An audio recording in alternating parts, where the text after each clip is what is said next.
বন্ধুরা চলে এসেছি নতুন ভিডিও নিয়ে। অনেক দিন পরে এলাম নতুন ভিডিও নিয়ে। মাঝখানে আমার ওয়েডিংয়ের কাজ ছিল, কিছু প্রি ওয়েডিংয়ের কাজ ছিল। তোমরা বোধহয় আমার ফেসবুকতেও দেখেছো, লাইভ দেখেছো। তো যাই হোক, মাঝে রাঁচিও গিয়েছিলাম, তো সেখানে প্রি ওয়েডিংয়ের শ্যুট ছিল, তোমরা লাইভও দেখেছো। তো অনেক দিন পরে এলাম। এবার কথা হচ্ছে যে আমি যে অনফিল্ড ডেমনস্ট্রেশনগুলো তোমাদের দেখাই, সেটার সঙ্গে কিন্তু আমি যখন বলছি আমার লুকের সাথে কোনো মিল আসবে না, কেননা আমি এই অনফিল্ড ডেমনস্ট্রেশন করেছিলাম শীতকালে। তো তার সঙ্গে ড্রেসের কম্বিনেশন আসবে না, কোনোটাই ঠিকঠাক আসবে না, আমার লুকসের চেঞ্জ আছে।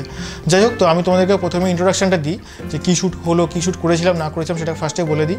তারপরে তোমার অনফিল্ড ডেমনস্ট্রেশন দেখবে, তারপরে তো কনভারসেশন আসবে। অনফিল্ড ডেমনস্ট্রেশনে যাওয়ার আগে আমি তোমাদেরকে বলি কী কী শ্যুটের অ্যাক্সেসরিজ ইউজ করেছি। ফার্স্ট অফ অল আমি ইউজ করেছি D750 উইথ 85 লেন্স, তোমরা দেখতেই পাচ্ছ।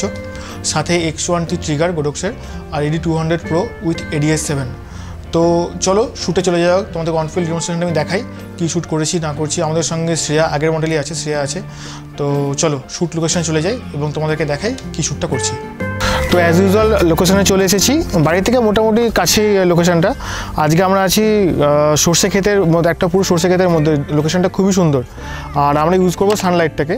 তো সানলাইটের সর্ষে ক্ষেত ইউজ করে আজকে একটা শ্যুট নামাবো। আর শ্রেয়া একই মডেল আমার সঙ্গে, আগের দিনের মডেলই আছে শ্রেয়া। তো চলো শ্যুটটা করে নেওয়া যাক, দেখা যাক শ্যুটটা কেমন আসছে, ফটোগুলো কেমন আসছে। Let's go.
শ্যুট তো কমপ্লিট হয়ে গেছে, অনফিল্ড ডেমনস্ট্রেশন তোমাদেরকে দেখালাম, সাথে D750 AD200 ADS7 দিয়ে কেমন আউটপুট আসে সেটা তোমরা দেখলে। আর আগে তো তোমরা দেখেওছো অলরেডি কেমন আউটপুট আসে। তো এই জিনিসটার বাইরে গিয়ে অন্য সেটিংসে কেমন ছবি হয় সেটা তোমাদেরকে দেখাবো। তাছাড়া ইনডোর ফটোশ্যুটে কেমন আমরা এটা ইউজ করে থাকি, সাধারণত স্টুডিওতে না গিয়ে নিজের ঘরে বসেই ইনডোর ফটোশ্যুট কেমন করে করা যেতে পারে সেটা তোমাদেরকে দেখাবো। ইন ফিউচার সেই শ্যুট নিয়ে আসছি। আর এখন আস্তে আস্তে গরমকালটাও আসতে চলেছে, তো সেই গরমকালেতে কীরকম আউটডোর শ্যুট করবো বা কী লাইট ইউজ করবো সেটা তোমাদেরকে দেখাবো। এই চ্যানেলটাকে তোমরা অবশ্যই সাবস্ক্রাইব করো, কেননা চ্যানেলটা সাবস্ক্রাইব না করলে চ্যানেলটা তো বাড়বেও না। যদিও আমার অনেকদিন লেট হয়েছে ভিডিও দিতে, তবুও চ্যানেলটাকে সাবস্ক্রাইব করো, কমেন্টস করো যে কেমন লাগছে তোমাদের। আর তোমাদের যদি কোনো প্রয়োজন থাকে, কোনো প্রশ্ন থাকে, সেটা তোমরা কমেন্টসে লিখো, এবং আমার সেখানে মেল আইডিও থাকবে, মেলেও দেখতে পারো। তাছাড়া আমার ফেসবুক প্রোফাইল লিঙ্ক, ইনস্টাগ্রাম লিঙ্কও দেওয়া থাকবে, সেখানেও তোমরা দেখতে পারো, আর সেখানেও কোয়ারি করতে পারো। আর ছোটো চ্যানেল, অবশ্যই সাবস্ক্রাইব করো, লাইক করো, শেয়ার করো চ্যানেলটাকে। ধন্যবাদ।